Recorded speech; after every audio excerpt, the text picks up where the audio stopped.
মেসির মতো তারকার হেনস্থায় গোটা পৃথিবীর কাছে রাজ্য এবং রাজ্যবাসীর মাথা হেঁট হলো। যতই তর্ক হোক, এটা ফ্যাক্ট, এটা ঘটনা। তৃণমূল বলছে মুখ্যমন্ত্রী এক্ষেত্রে রাজধর্ম পালন করলেন, আর তরুণ কৌস্তবরা বলছে যে ভোট বড় বালাই। তবে এটাও ফ্যাক্ট যে ভোটের মুখে সরকার দ্রুত ড্যামেজ কন্ট্রোলে নেমেছে। বিশ্বনাথ চক্রবর্তী কি বলছেন? শুনুন, এর আগেও তৃণমূল কংগ্রেস এই ধরনের ক্রাইসিস ফেস করেছে। তাহলে হঠাৎ করে তৃণমূল কংগ্রেস এত তৎপরতার সাথে কিছু পদক্ষেপ নিল কেন? ধরুন, আরজি করের সময়ও তো এই ধরনের দাবি উঠেছিল যে পুলিশ কর্তার পদত্যাগ চাই, ও স্বাস্থ্য আধিকারিকের পদত্যাগ চাই, মমতা বন্দ্যোপাধ্যায়ের পদত্যাগ চাই, মন্ত্রীর পদত্যাগ চাই। কিন্তু মমতা বন্দ্যোপাধ্যায় তো কোনো মুভ নেয়নি। তার আগে দীর্ঘ আন্দোলন চলেছিল সেই দাবিতে। তাহলে মমতা বন্দ্যোপাধ্যায় এত দ্রুততার সাথে পদক্ষেপ নিলেন কেন? এই ক্ষেত্রে অন্ততপক্ষে পদত্যাগ নেওয়ার উদ্যোগটা নিলেন কেন?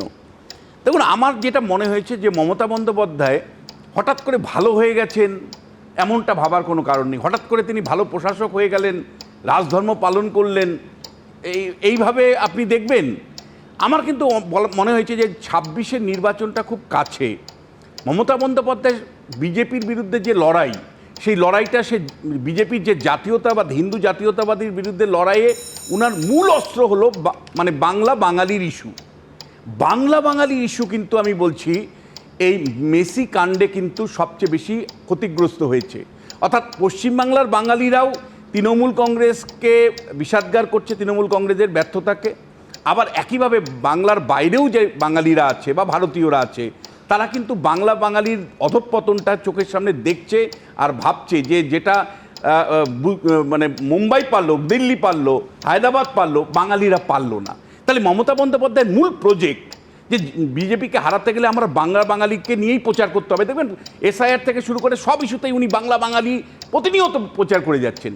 ফলে বাঙালি ইস্যুটা যখন আঘাত হলো, উনার তুরুপ থেকে বেরিয়ে যাচ্ছে দেখছেন, সেই মুহূর্তে কিন্তু উনি দ্রুততার সাথে এটাকে রক্ষা করবার জন্য ড্যামেজ কন্ট্রোলের ব্যবস্থা হিসেবেই তিনি উদ্যোগটা নিয়েছেন। দেখুন, মমতা বন্দ্যোপাধ্যায় এই ধরনের ড্যামেজ কন্ট্রোলে আরেকটা উদাহরণ 2016 বিধানসভা নির্বাচনের সময় নিয়েছিলেন, কার্যকারী করেননি। যেমন উনি বলেছিলেন যে নারদা ইস্যুর ভিডিওটা যখন আসে, যে যদি আমি আগে থেকে জানতাম যে এরা মানে এর সাথে যুক্ত, তাহলে আমি এদেরকে কাউকে প্রার্থী করতাম না।